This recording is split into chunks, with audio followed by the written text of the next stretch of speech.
Patrice Desilets est un pionnier du jeu vidéo au Québec. Et on était 10 au début, hein? Un ambassadeur du Québec, aujourd'hui reconnu mondialement. Ici Sébastien Desrosiers, Radio-Canada, Montréal. La maison Panache débute lorsqu'on a commencé à essayer de trouver des locaux. Moi, j'avais l'idée d'avoir une entrée où on ne voyait pas le studio, qu'on soit complètement dans une autre ambiance que technologie. Ici, c'était vraiment le Cooper Building qui était notre grosse contrainte. Donc, tout le côté historique de tout ça, le côté industriel, 1920, l'usine de textile qui était ici. Comment qu'on le retranscrit dans le projet d'aménagement intérieur?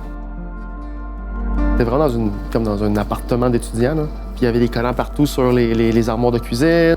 On regardait comment les gens travaillaient, avec les tableaux blancs au mur. J'ai vécu les agrandissements tranquillement, pas vite. Là. On a défoncé un mur, ajouté des bureaux, défoncé un deuxième mur, ajouté des bureaux, défoncé un troisième mur, ajouté des bureaux. Là, on est rendu à avoir tout l'étage au complet. Quand on vient à ce que Panache fait, donc des jeux beaucoup basés sur l'histoire, donc si on regarde Ancestors, c'est un peu ça, là. Ça se passe il y a 10 millions d'années. Réinterpréter ça dans le geste de la ligne du temps, créer un élément, un fil continu entre les différents espaces. T'sais, on fait une maison Panache.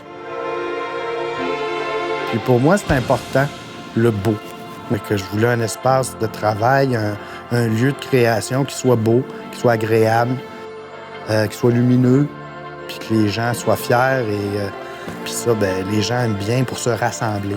Puis c'est ça l'idée de la maison Panache.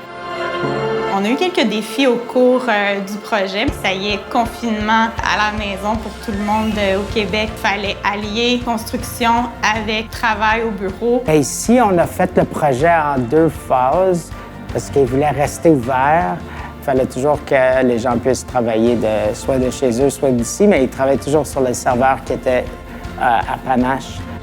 Puis je me rappelle, une des premières demandes de l'équipe, c'était de récupérer les panneaux de cuisine orange. On a réussi à garder ce côté-là chaleureux, convivial qu'on avait dans l'ancien studio. C'est un contact avec l'ancien bureau quotidien.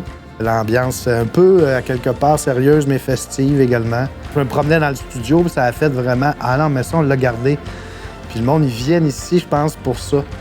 Travailler avec toujours des produits locaux. Il insistait d'acheter local, encourager les fournisseurs, voulait que ça vienne du Québec. Le plus possible avec du bois.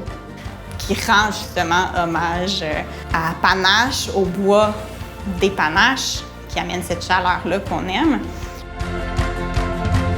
Voilà, non, mais moi, j'aime ça que ça reste un peu dans la famille. Il y a une question de confiance. En fait, c'est Henri Lagacé qui est ami d'enfance avec Jean-François. C'était la condition, quand on a signé le contrat, il fallait qu'il soit en charge du chantier. On ne pouvait pas mettre un autre chargé de chantier.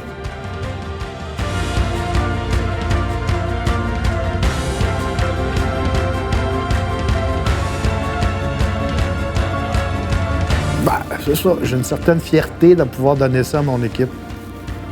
Pour l'année prochaine déjà. Oui. Merci les gars. Ça, c'est merveilleux. Et Panache!